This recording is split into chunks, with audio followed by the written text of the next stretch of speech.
Well, it's one of the most common reasons we take our cars to the shop, some kind of noise. Noises play a role in 2 of the 3 questions we pulled for this week's visit with Amanda Fink Shaeffer. And she's here. Good morning, Amanda. Hi. How are you? Good. Good to see you guys again. Yeah. Yes. Well, It was a little cold this morning. It's happening. I know. It's only going to get worse. It's turning. Yeah. It's turning on us. Let's get to this first question. This first question, this is the question I have for almost every single auto problem that I have, because Stacy writes, the driver's side door on my Mazda 5 will no longer react to the remote lock. Is this fixable and doable for a relatively handy person, or does it need to go into the shop? I'm always asking that. Can I do this myself? Can I do this myself? So what about this issue? I know it's nice when you can do things yourself because you can obviously save yourself money, but man, when it comes to like electrical type things or something like that, they can be really tricky. I mean, there's techs out there that specialize in electrical things. And so this is probably one of those cases where unless you're super handy, I don't know that you'd want to do it yourself, because it's probably going to entail, you know, removing the door panels. Sometimes you even have to like remove the window in the door to be able to get to what you need. There's a receiver in the door that actually, you know, communicates with the remote to send the data to unlock it. And I mean, it might be something like in the complete module, it might be. So, I mean, you could, but if you get in over your head, better just to stop than be throwing money at something and not getting the problem fixed. I've tried taking my door apart before, and it's easy to take it apart. It's getting it back together that's the hard part. It's like putting something back in a box. It doesn't always fit right. And so, I mean, I don't know, it's worth a shot, but I mean, I would maybe even call around to some places and see if maybe they've seen this type of problem with this particular vehicle before and stuff.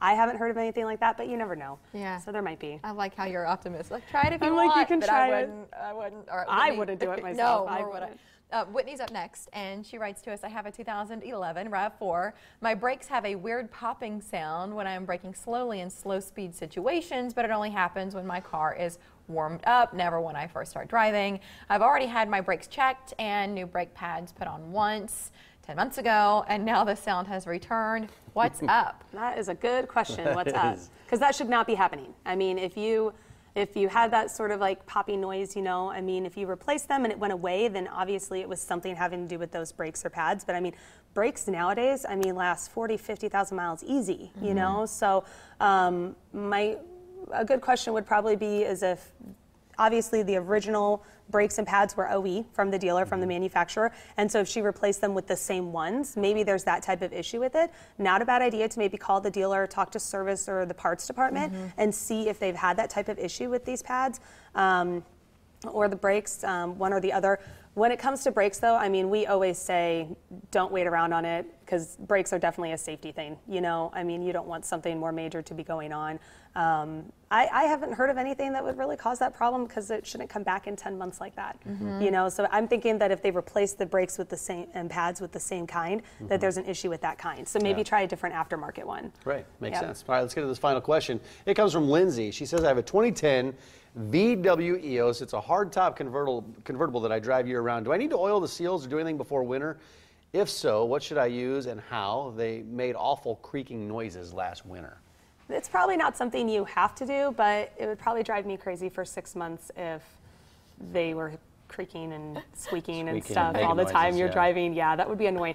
I think on convertibles and stuff like this, they actually make kits that you can, with lubricants that you can do yourself, especially with like Volkswagen and stuff. Lots of times I would recommend probably calling the dealer and getting it from them. Usually they're not too expensive and you can do it yourself. So yay, something you can do yourself, right? So you don't have to come pay someone else a bunch of money. But yeah, I'd call Volkswagen, see if they have something, and it would, you know, just keep you from going crazy in the winter. And it's probably worse in the winter because it's so dry. Right. And so with seals and stuff like that, so probably.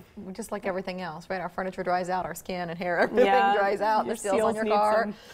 Certified transmission, you are getting ready to head out for some training, but I know that training in general is an important part of what you do. I'm wondering if you could explain why. Definitely. Well, as far as mechanics and automotive go, there's ASE certifications, and we pretty much require them, especially for the transmission tests, that all of our techs have them. But and on top of that, I mean, it's really vital to stay on top of all the new transmissions and new problems coming out. Everything is getting so complicated now. There's like 8-speed transmissions, there's computers inside the transmissions. So we go to these national conventions and seminars that are held twice a year, and so this big one's coming up this week. That's why Pete's not here. He's on his way there already. I'll be meeting him in a couple days.